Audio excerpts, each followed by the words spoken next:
Muy buenas noches, estimado público en general. Sean una vez más bienvenidos al Instituto Gnóstico de Los Ángeles.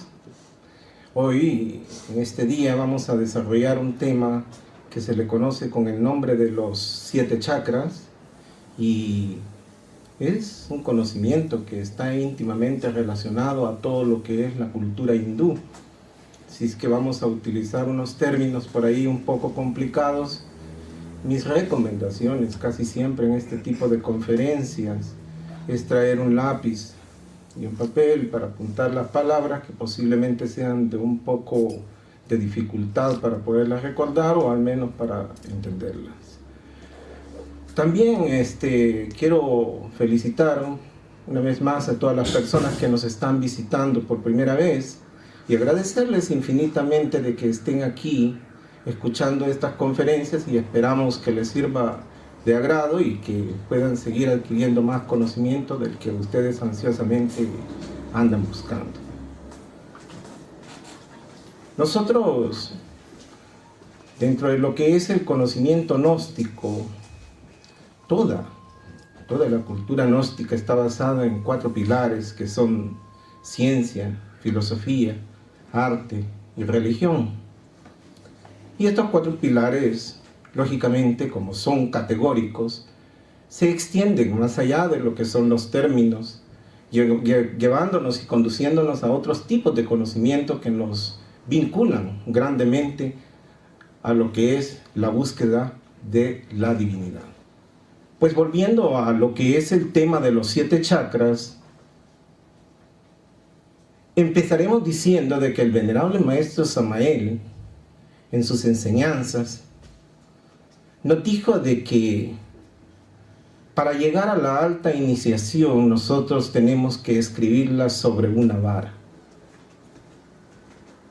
Y él pone de ejemplo que dice de que aquel Ruach Elohim, que era el Espíritu Santo, labraba sobre las aguas, que prácticamente esas aguas representan en cierta medida la energía vital, la energía sexual, que es la que provee la vida en todas las personas.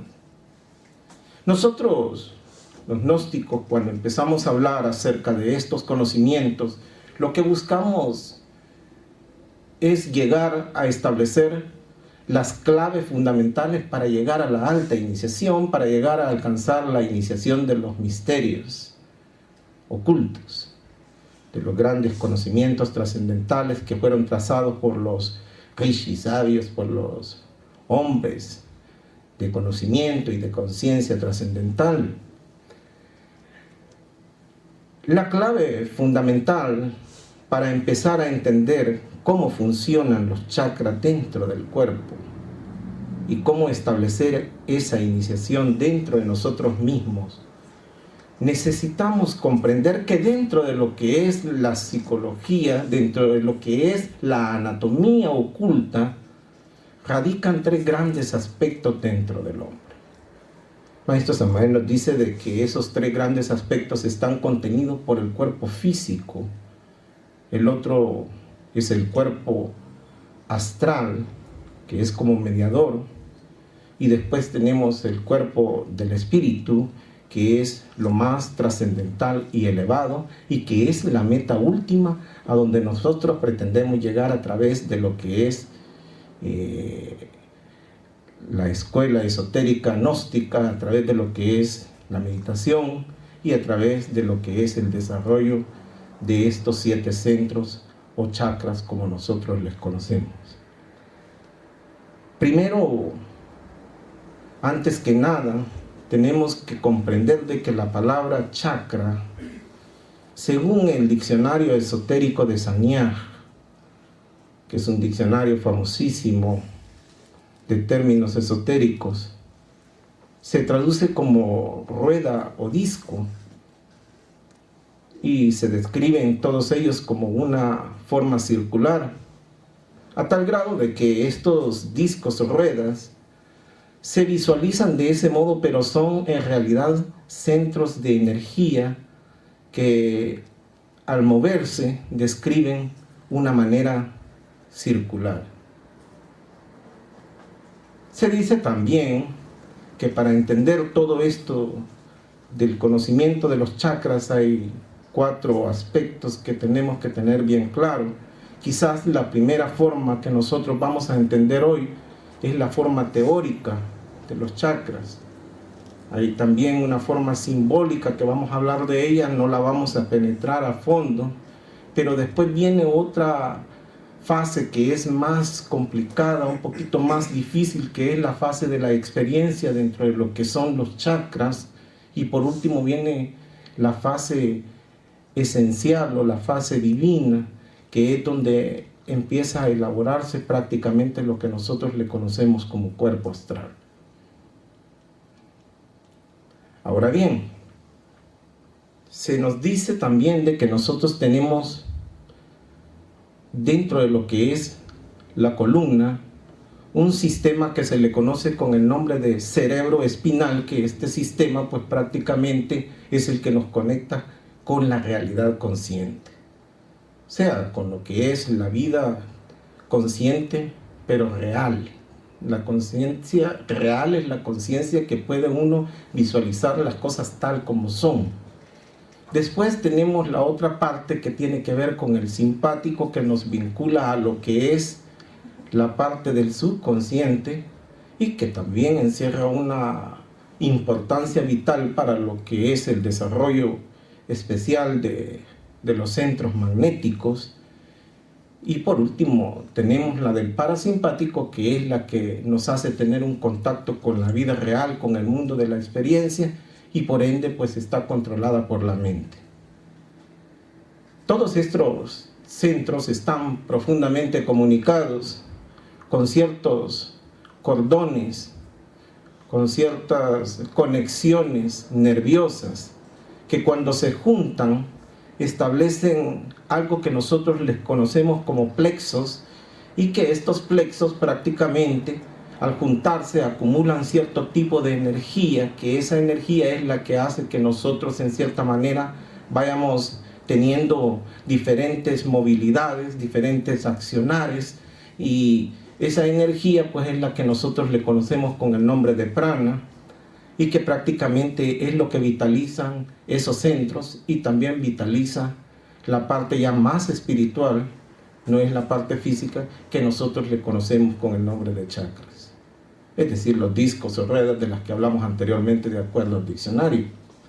Ahora bien, hay 7 chakras que supuestamente están descritos en la columna vertebral, y estos llevan un orden sucesivo si es que nosotros los queremos estudiar de una forma ordenada, pero definitivamente hay que entender que cada chakra es como un templo, porque dentro de ellos radica una información bien profunda, y en la medida en que vamos penetrando dentro de esa gama de conocimientos, dentro de esos simbolismos, nos vamos juntando con una serie de conocimientos que se unen íntimamente al ser, se unen a nuestra conciencia.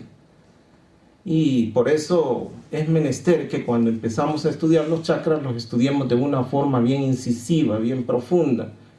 Hoy vamos a hablar solo de 2 formas, que son la forma teórica y la forma simbólica de entender los chakras.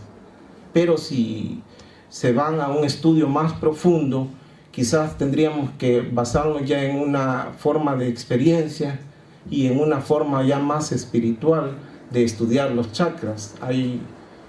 Estas formas están contenidas dentro ya de las cámaras que están más adelante dentro de lo que constituye el conocimiento gnóstico.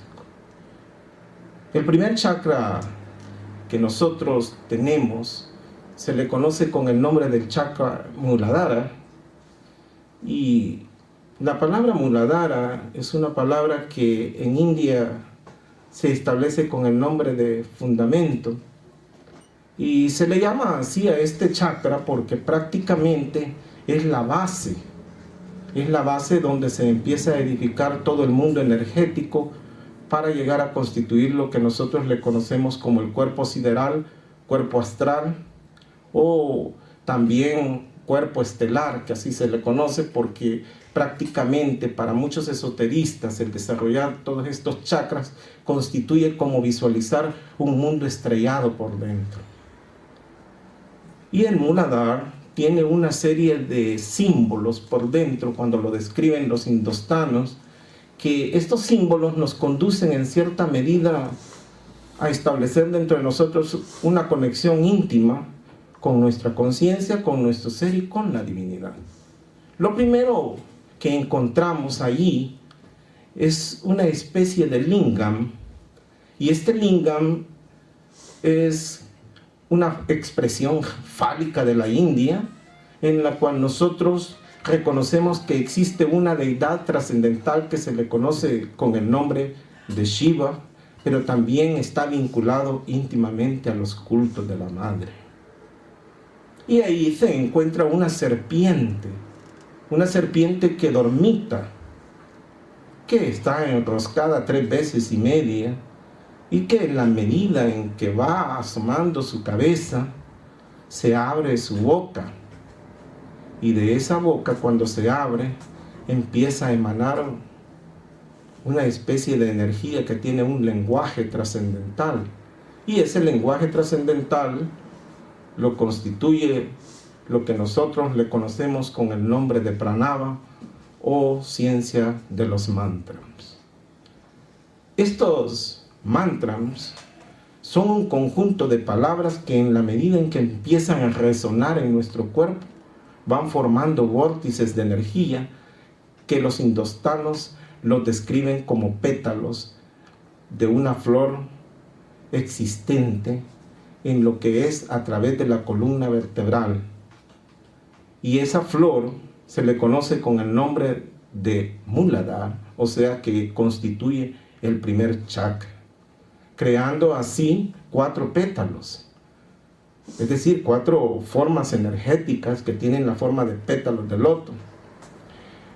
Y estas formas energéticas describen las 4 partes fundamentales de lo que es el chakra, de lo que es el elemento tierra. Porque la forma de este chakra es una forma cuadrada para los indostanos, y esta forma cuadrada representa el elemento tierra. Y en este elemento tierra vemos nosotros que hay 4 pétalos que constituyen los 4 elementos de la naturaleza. Todos los chakras en la India también tienen otra característica, que tienen un vehículo bajo el cual se mueven, y ese vehículo es un vehículo energético. En este caso está representado en el Muladhara por un elefante que tiene 7 trompas. Y es que lo que pasa es que la energía de nosotros, en la medida en que nosotros vamos evolucionando, tiene 7 formas en las que se puede llegar a cristalizar esa energía. Además, el elefante viene a representar en cierta medida el conocimiento esotérico gnóstico. Cuando empezamos a concebir esta situación, a algunas personas se les hace difícil concebir que algunos animales de la naturaleza puedan retomar un símbolo como en relación al conocimiento. Pero en este caso el elefante, la característica que tiene es que tiene una memoria trascendental, una memoria poderosísima. Y esa es la característica de este conocimiento, que persiste por muchos y muchos años, que persiste por miles de años, y a ese conocimiento por eso se le ha bautizado como Gnosis, o también en la India como Sanatana Dharma, que traducido quiere decir en buena lengua, conocimiento eterno, es decir, conocimiento trascendental. Por eso, en todas las personas que aprenden a dirigirse con ese elefante del conocimiento gnóstico, que al principio es gris, porque reúne todo lo que es bueno y lo que es malo, y la mezcla de los colores del blanco con el negro, eso es lo que producen, pero después este color grisáceo toma un color inmaculado y puro. Y la situación de todo esto es que cuando nosotros hemos llegado a la comprensión profunda de este conocimiento, los mismos hindúes ilustran ahí dentro de ese elefante montado sobre su cabeza al dios Indra. Es decir, se vuelve un habitante del cielo, se vuelve un habitante del absoluto. El maestro habla de esos habitantes del absoluto y los reconoce bajo el nombre de Paramahansatyas, o sea, un nivel espiritual bastante elevado como resultado de seguir el trabajo donde se alcanza un equilibrio de lo que es mente, corazón y sexo. Ese es el simbolismo de este vehículo trascendental que nosotros vemos ahí mostrado bajo la figura de un elefante. Por otro lado, tenemos también una princesa que rige ahí, que está reconocida bajo la forma de Shakti, y se le conoce con el nombre de Dakini. Y la Dakini es una diosa que prácticamente, si nosotros tuviéramos que trabajar sobre estos elementos, estas diosas vienen un momento en que se disuelven y lo único que queda atrapado en la conciencia es una energía. Pero antes de ser energía, para poder tener una manifestación presente en el mundo, se representan como diosas. Y esta diosa Dakini posee 4 armas o 4 herramientas que nos entrega para que nosotros podamos trabajar profundamente con este chakra. La primera herramienta que nos entrega, pues se trata de una calavera, donde nos enseña que prácticamente nosotros tenemos que ir perdiendo el miedo a todo lo que nos enfrentamos. Por otro lado, tiene una espada que representa símbolo de combate, pero a la vez que representa el combate, representa la muerte de todo lo que es ilusión. Y tiene un escudo que lo ocupa para protegerse de todas las influencias externas. Y le enseña también a la conciencia que hay que tener una trisula. La trisula es un instrumento sagrado en la India que lo usan las deidades divinas chivaitas para representar lo que es la mente, el corazón y el sexo, pero en una forma bastante equilibrada. Lo difícil de esta situación comienza en el chakra cuando nosotros vemos que también hay una parte masculina, y esta parte masculina también la tenemos que trabajar, la tenemos que ir superando. Y ahí está la deidad de Bala Brahman, que es una deidad de un niño, el niño brahmico. Este niño brahmico ha sido representado también dentro de los gnósticos bajo otra forma de Jor-Pa-Akra en Egipto, Harpócrates entre los griegos, y es un personaje trascendental que nos invita a que nosotros reflexionemos en 4 campos y vayamos haciendo una inversión de pensamientos en esos 4 campos. Y es así por eso que él está representado con 4 cabezas. Al principio esto nos puede asustar un tanto porque nosotros estamos acostumbrados a ver dioses con un solo rostro, pero aquí la situación es que los dioses tienen una utilidad para desarrollar al hombre y por eso tienen estos 4 rostros, tienen estas 4 cabezas. Y estas 4 cabezas lo que nos dicen es que tenemos que trabajar en el ser físico, después tenemos que trabajar en el ser emocional, también al pasar del ser emocional tenemos que superar el ser mental, y por último viene la conquista del ser divino, que vienen a representar los 4 rostros. El Muladhara es la base y el nacimiento de la energía sexual. Y ahí el maestro Samael nos habla también que existe en la región del Triveni, que es un triángulo rojo, que ustedes lo van a encontrar en la parte principal, es una base donde se desprenden 2 cordones que se les conoce con el nombre de cordones ganglionares, y que prácticamente esos cordones van enroscados en forma de santo 8 y llegan hasta lo que es la parte del Vishuddha, y de ahí ascienden ya como un solo cordón a la parte central, del entrecejo y luego reposan en el corazón. Y lo que pasa es que dentro de los ejercicios gnósticos existen prácticas que en esas prácticas nosotros tratamos de transmutar, es decir, de hacer subir las energías a través de estos cordones ganglionares y convertir aquella energía del semen, que es el agua, en algo más puro, que se le conoce con el nombre de fuego o Kundalini. Y este Kundalini, en la medida en que va ascendiendo, va dándole vitalidad a los centros energéticos que nosotros ya dijimos que son los chakras, y que prácticamente son 7 los más reconocidos, pero que existen otros menores, pero 7 son los principales para el desarrollo espiritual. Así, después de haber concebido ya la imagen simbólica de lo que es el chakra Muladhara, viene un segundo chakra. Y este segundo chakra lo constituye el Swadhisthana.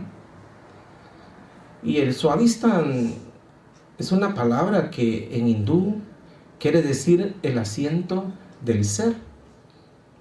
Al principio esta palabra resulta un poco complicada porque los que estamos acostumbrados a oír la palabra ser, no creemos que el ser pueda tener otra contraparte que lo complementa, y le rehuimos a esa parte cuando vemos que es mala.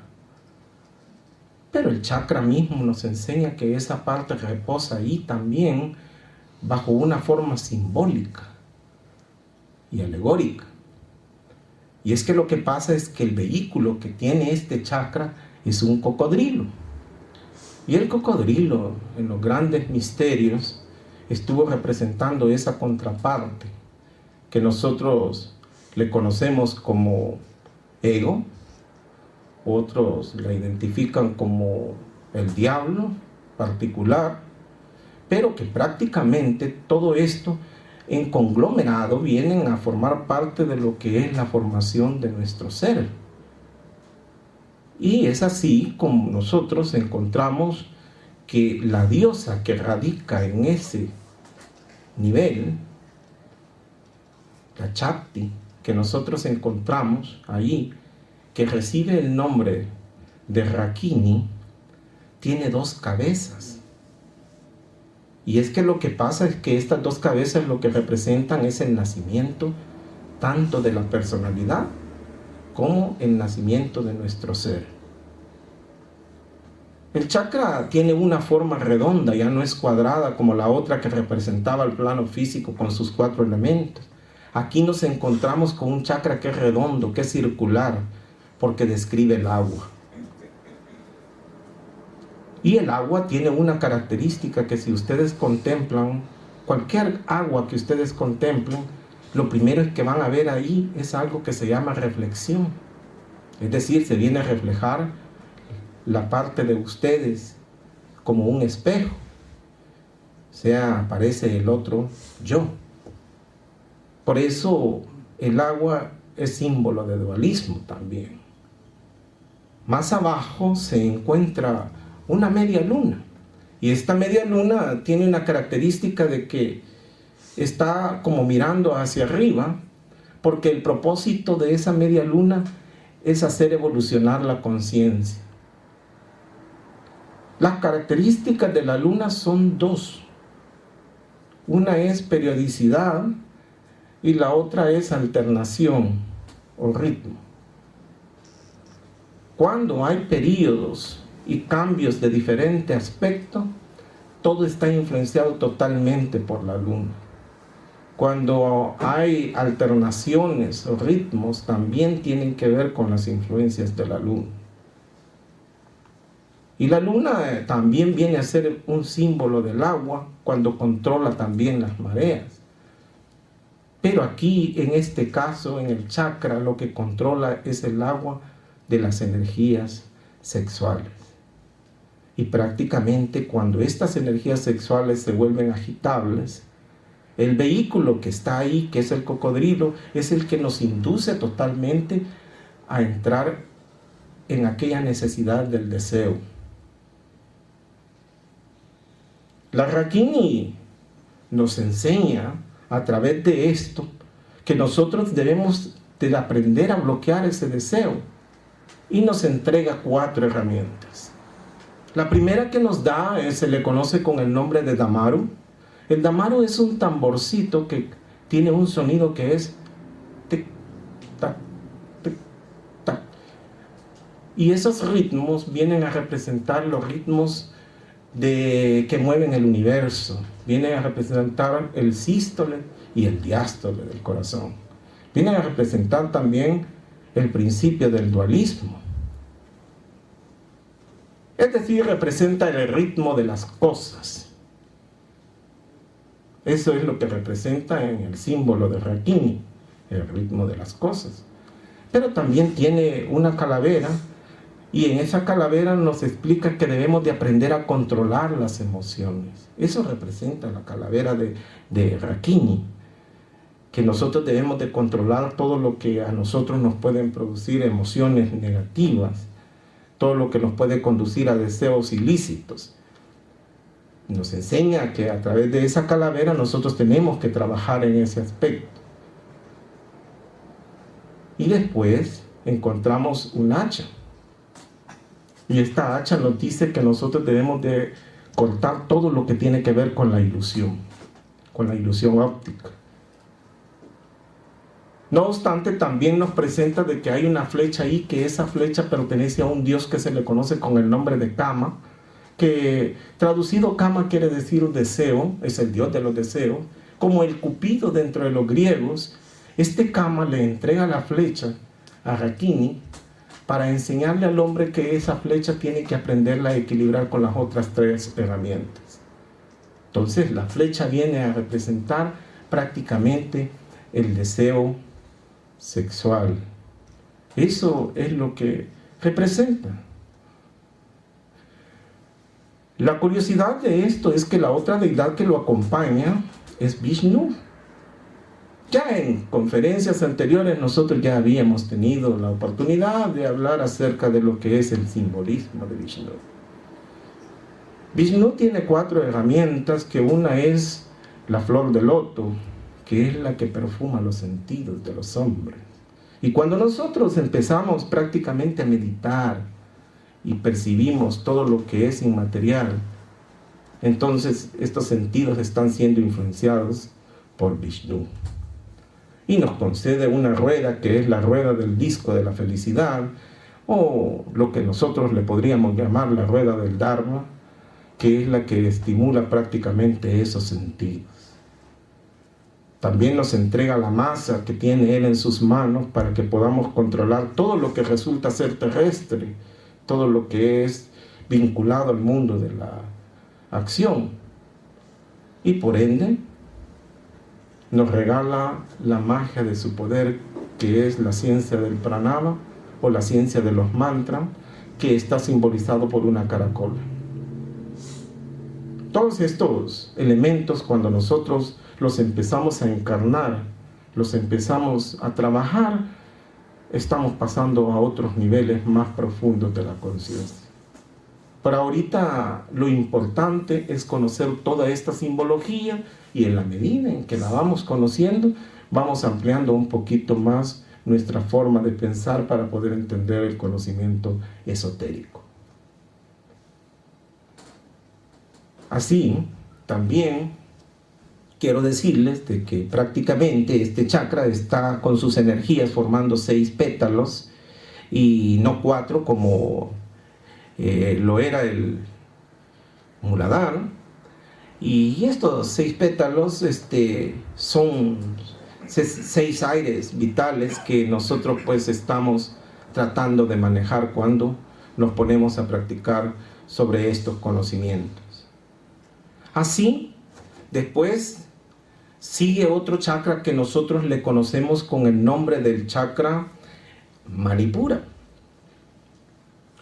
Este chakra Manipura es un chakra que está justamente en la parte del ombligo, y nosotros le conocemos con el nombre de plexo solar. Y este chakra tiene unas características que están asociadas más que todo al fuego. Aquí la parte acuática, cuando sube un poquito más, se vuelve un fuego, pero es un fuego abrasador que está íntimamente vinculado a todo lo que tiene que ver con la pasión. Por eso el chakra tiene ya no una figura circular, sino una figura triangular. Y el triángulo se dirige hacia abajo porque el propósito de hacerle entender a la gente acerca de este chakra es que las energías son terrestres. Esas energías de la pasión, esas energías de deseo, esas energías sexuales son prácticamente energías terrestres. Pero cuando entendemos que estas energías terrestres necesitamos en cierta medida darles un giro dextrógiro, un giro positivo, entonces nos vemos en la necesidad de entrar en contacto con el vehículo físico del Manipura. Y es que ese vehículo lo constituye un cordero. Ya el cordero, dentro de lo que es las grandes escuelas esotéricas, siempre se ha concebido como la imagen del Cristo o como un elemento purificador. Aún en la misma masonería hay mandiles sagrados que se le entregan en las iniciaciones a los místicos, que están íntimamente vinculados con los grados de pureza y tienen ilustrado un cordero. Entonces, el cordero es símbolo de la purificación de ese fuego. Nosotros tenemos que empezar por tratar de transformar ese fuego en algo más sutil, en algo más profundo. Y es ahí donde aparece entonces otra vez la Shakti, pero ya no transformada ni en Dakini, ni en Rakini, sino que ahora es la diosa Lakini. La diosa Lakini es una diosa que tiene en sus manos ese fuego sexual, que hace que nosotros, todos los seres humanos, nos conectemos a la vida, que podamos adquirir experiencias cuando nosotros nos conectamos íntimamente a la mujer, el hombre a la mujer al hombre. Y así, lo que sucede es que en la medida en que esta diosa nos muestra ese fuego, también nos entrega otro instrumento que ella tiene, que es el Vaira. El Vaira representa el rayo y representa el relámpago. Representa la forma más sutil de transformar esas energías. Es decir, que cuando nosotros empezamos a transformar ese fuego, entonces la diosa nos va entregando el Vaira para que nosotros entendamos la idea de lo que es el trabajo esotérico. Lógicamente que cuando empezamos a querer hacer esto encontramos cierto tipo de dificultad y tenemos que hacer un esfuerzo de buscar la manera de cómo transformar ese fuego, porque la dificultad radica en algo que nosotros le conocemos con el nombre de miedo.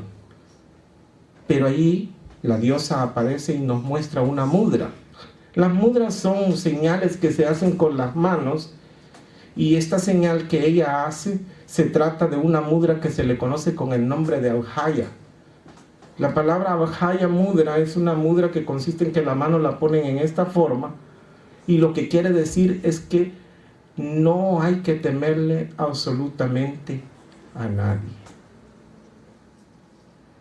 Voy a hacer una pausa aquí porque resulta de que cuando el nazismo en sus primeros comienzos empezó a elaborar toda su ideología, estas mudras fueron tomadas y utilizadas para dirigir esas formas ideológicas, y por eso en cierta medida el nazismo tuvo un poquito de poder. Lógicamente después se fueron perdiendo en la idea y cayeron en otros errores, pero bueno, el punto importante es que la Abhaya mudra no es un símbolo que tenga que ver con los nazis ni con los alemanes, sino que es netamente un símbolo que pertenece a las deidades. Un símbolo que necesitamos encarnarlo nosotros para poder anular profundamente lo que es el miedo. Ese es el punto. Y nos enseña también la diosa que tiene una flecha igual que la otra, pero en este caso las flechas ya no vienen a representar las aguas espermáticas, sino ya traducidas en forma de emociones que nos incitan a hacer cosas. Y pues la Shakti lo que nos enseña es que nosotros debemos de aprender a controlar esa situación. Hay como acompañante de esta Shakti un dios, ya no es Vishnu. Aquí quien resulta ser es Brahma Brahman. Cuando hablamos de Brahma Rudra o Brahma Brahman, como le quieran llamar ustedes, es la deidad absoluta del fuego y está representado por una forma de un dios viejo, un dios que prácticamente ellos lo describen de una forma alcanforada en su piel. Y el maestro Samael nos habla de lo que representa también este dios viejo. Hay una parte en la doctrina secreta de Anáhuac donde él enfoca que dice de que el dios viejo es el dios Huehueteol entre los mayas, y que prácticamente la descripción que daban de este dios es que traía una cosa pesada sobre su cabeza, que supuestamente eran los años con los que él venía resistiendo.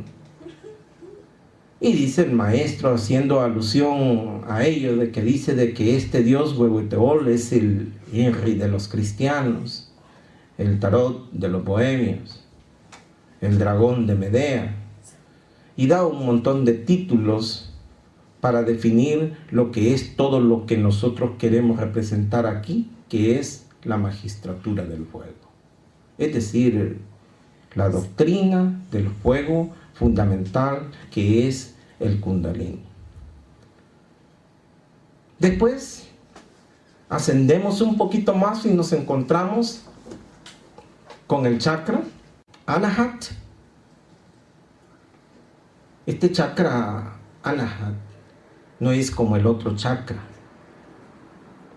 porque el otro chakra tiene 10 pétalos y los vayus o aires energéticos que nosotros encontrábamos en aquel chakra se disparan para 10 direcciones. Aquí en este chakra las energías se disparan para 12 direcciones y por eso está representado por 12 pétalos. Es decir, el Anahat es el chakra que prácticamente traducido quiere decir el que no ha sido tocado, algo que no ha sido maltratado, algo que nadie lo ha podido dañar. O sea que se preserva puro.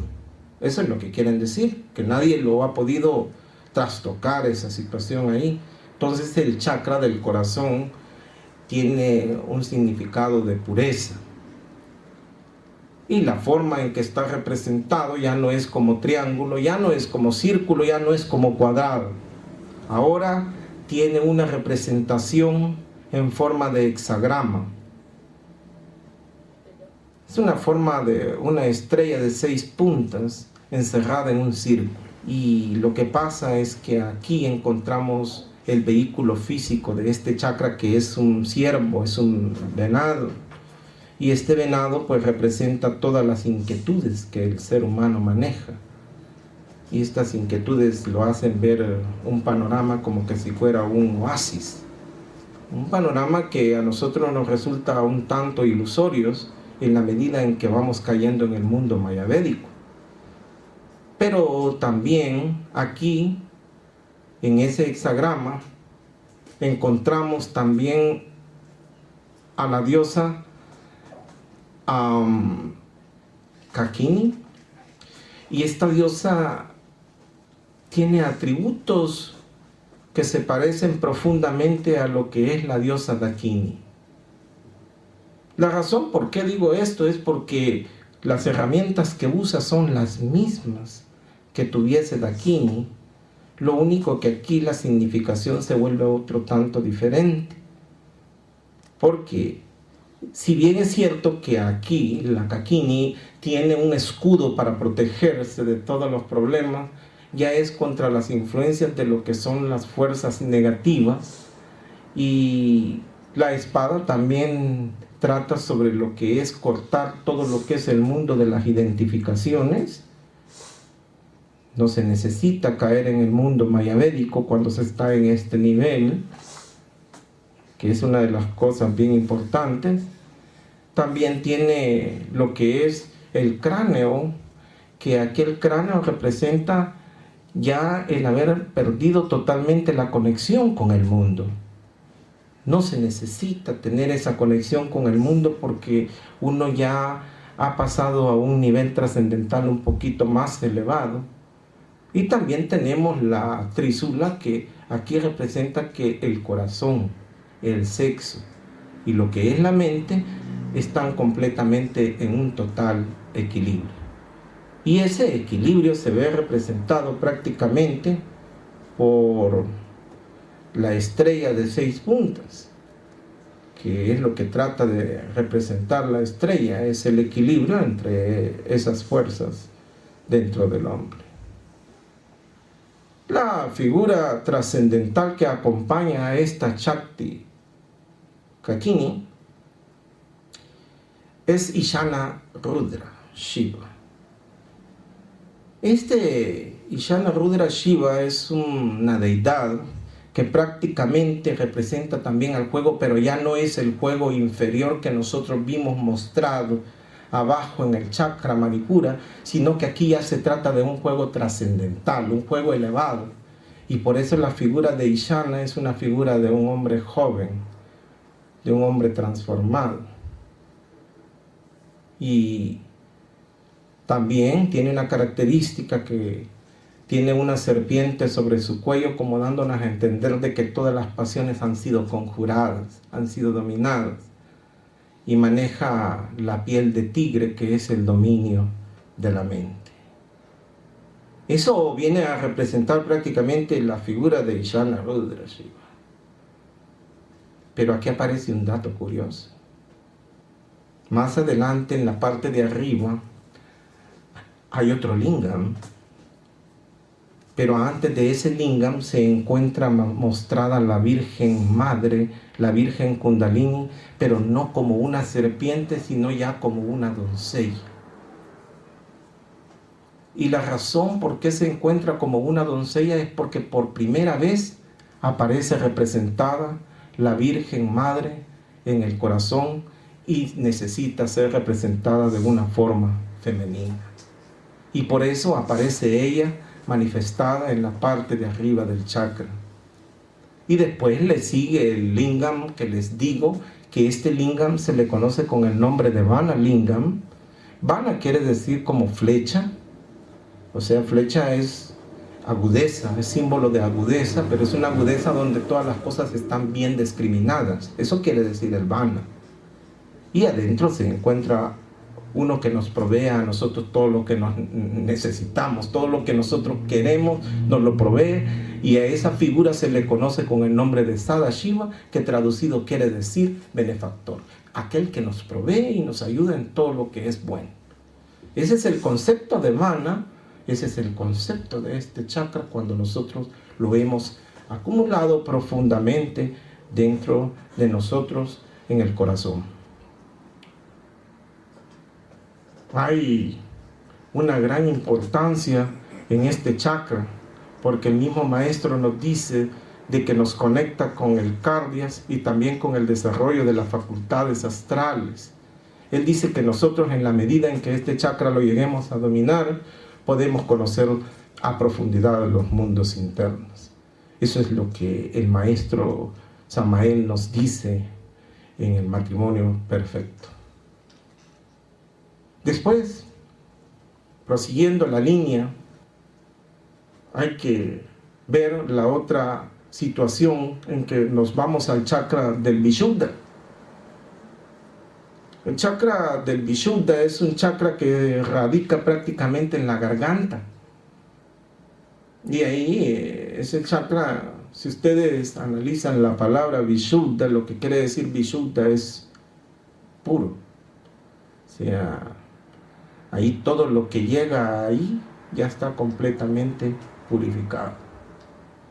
Ese es el punto de este chakra. Y lo que pasa es que cuando nosotros vemos qué elemento es el que lo rige, vamos a entender primero de que el elemento que regía el chakra Anahat es el elemento aire. Por eso, cuando el maestro nos habla de que nos tenemos que aprender a desdoblar trabajando profundamente con ese chakra, es porque está vinculado al Vayu, está vinculado al aire. Y entonces nosotros necesitamos trabajar sobre ese elemento. Y así cuando nos vamos al chakra Vishuddha, nos encontramos de que ahí el elemento ya no es el aire, ni tampoco es el elemento juego como lo es el del Manipura, no es el elemento agua del Swadhisthana, ni tampoco el elemento tierra del Muladhara.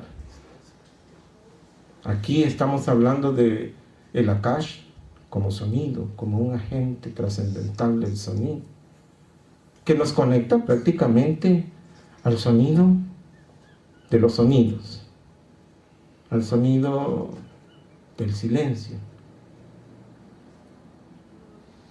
Lo que pasa es que cuando hablamos de este chakra tenemos que visualizarlo de una forma circular, porque en ese círculo está contenida toda la esencia del Akash.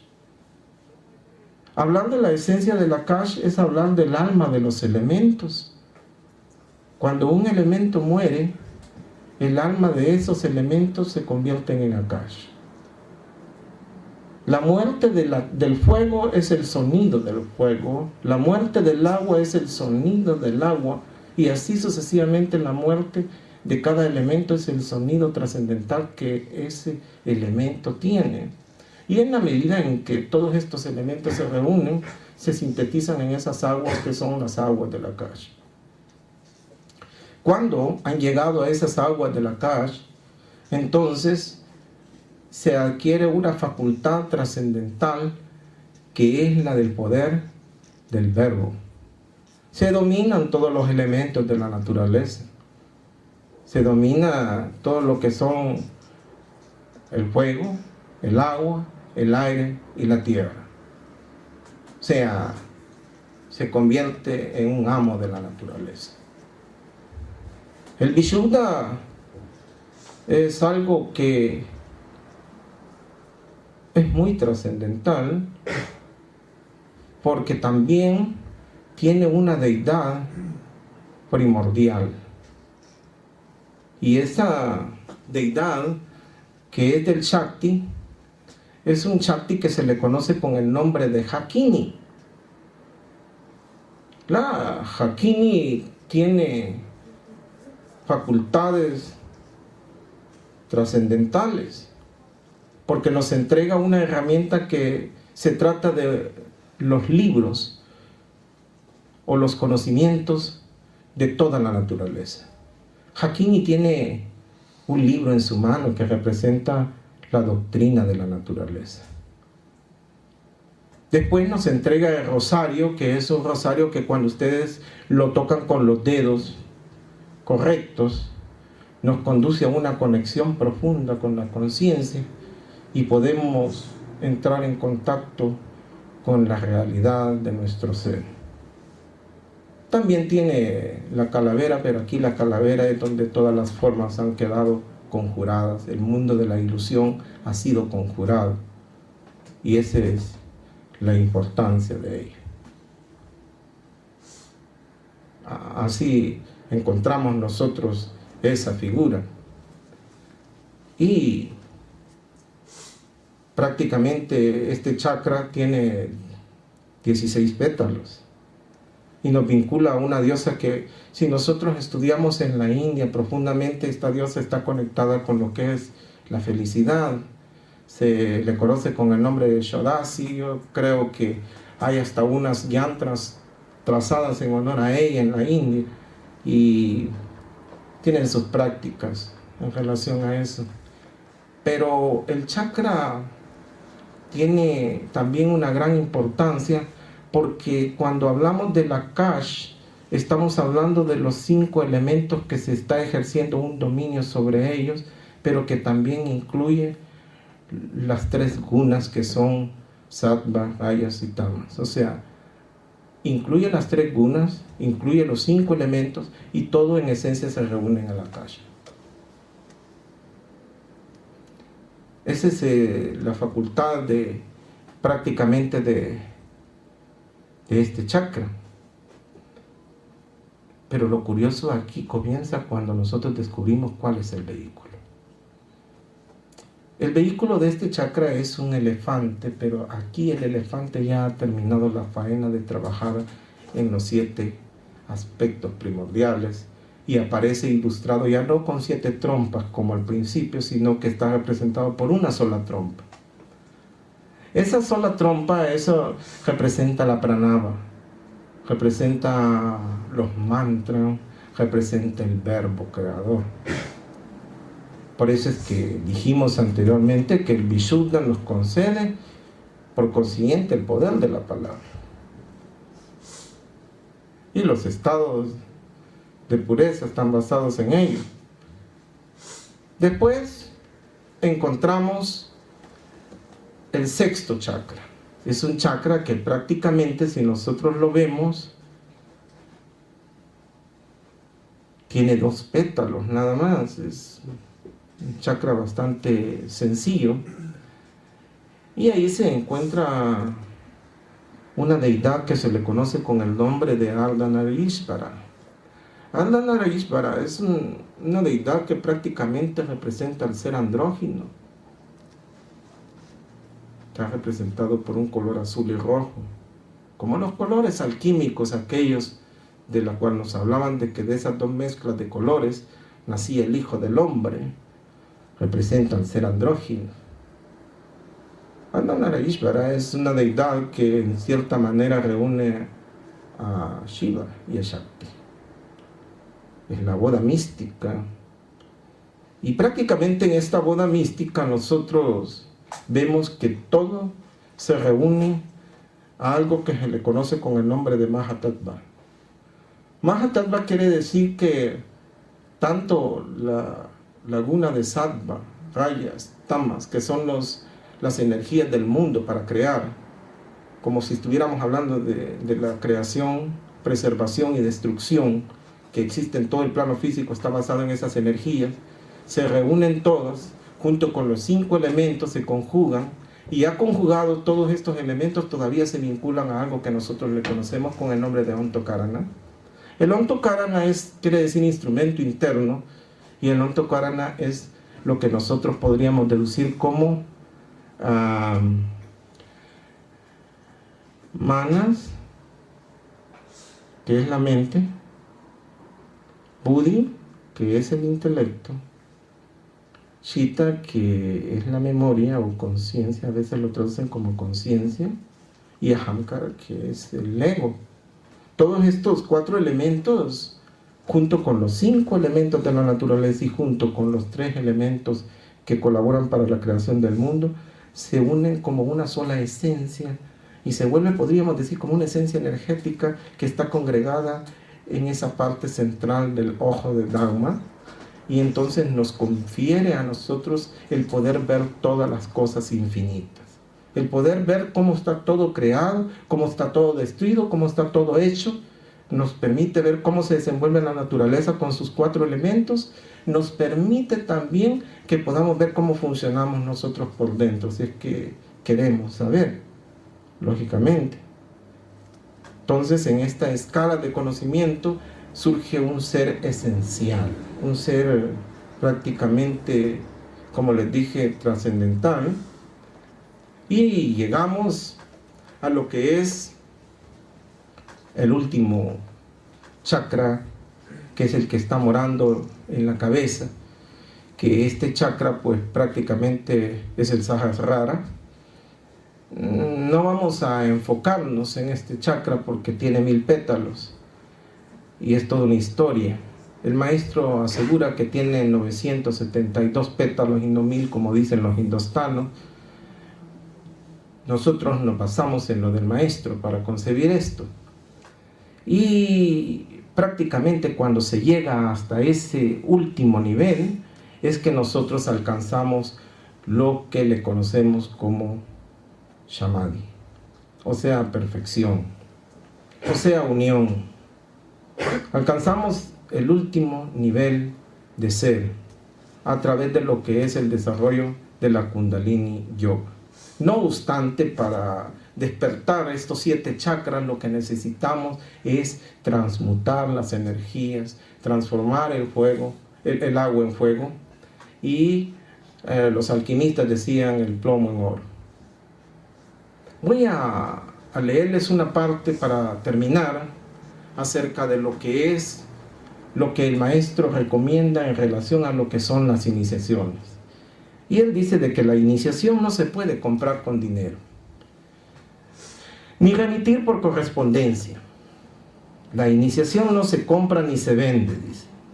La iniciación es tu misma vida, acompañada de la fiesta de los templos. Es necesario alejarnos de todos aquellos impostores que venden iniciaciones. Es urgente retirarnos de todos aquellos que dan iniciaciones por correspondencia. La iniciación es algo muy íntimo, muy secreto, muy divino.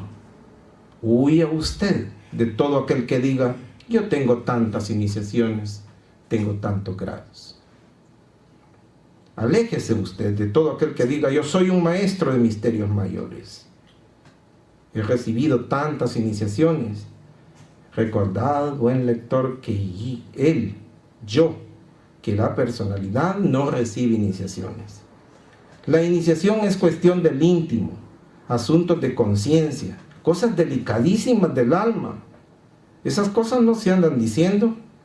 Ningún verdadero adepto diría jamás frases como esta: yo soy maestro de la logia blanca, yo tengo tal grado, yo tengo tantas iniciaciones, yo tengo tales poderes, etcétera, etcétera, etcétera. Hay que entender entonces que el maestro, cuando nos habló en estos términos, lo primero que nos quiso dar a entender es que hay una primera serpiente que asciende por el mundo físico para despertar los chakras en el mundo físico. Hay otra que asciende por el mundo astral, dice. Hay otra que asciende por el mundo mental. Y así llega hasta el mundo causal, pasando al búdico y por último al íntimo. Es menester que nosotros, cuando empezamos todos estos estudios, iniciemos un análisis exhaustivo de lo que es el simbolismo de los chakras y que tratemos también de asimilar todo el conocimiento que sea posible. Más adelante nos preparamos para entrar en el ámbito que ya tiene que ver con la experiencia y con el ámbito que tiene que ver con la conexión ya espiritual. Voy a dejar hasta aquí mis palabras, esperando de que les haya servido de algo todo lo que ha sido esta enseñanza esotérica. Muchas gracias y no me resta más que decirles buenas noches. Y si hay alguna pregunta, pues ahorita vamos a tratar de responder en la medida en que se puede. Cuando en el matrimonio perfecto, cuando el maestro se refiere a los chakras, da los nombres en forma de iglesias. ¿Qué relación tiene el nombre de las iglesias con los nombres que dice de los chakras ahora? Es una relación místico-esotérica, es una relación de querer unir la conciencia espiritual de Oriente con Occidente, y la gnosis en un punto determinado es reconciliante, y nosotros nos catalogamos gnósticos cristianos. Por ese motivo es que también asociamos el simbolismo de los chakras a lo que es las iglesias del Apocalipsis. Hay un libro del maestro Samael que se llama El mensaje de la era de Acuario, donde él hace un profundo análisis de lo que es el libro del Apocalipsis, y ahí ustedes pueden encontrar el porqué, el simbolismo de la asociación de los chakras con las iglesias. ¿Qué significaban las 7 trompas del elefante en el chakra Muladhara? Representan el nacimiento del Om desprendiéndose para crear. O sea, representan las 7 notas musicales creando. Representa también los 7 cuerpos en el hombre, representa la ley del 7, que es la ley de la creación. No más les tengo que decir buenas noches y muchas gracias por escuchar. Bye.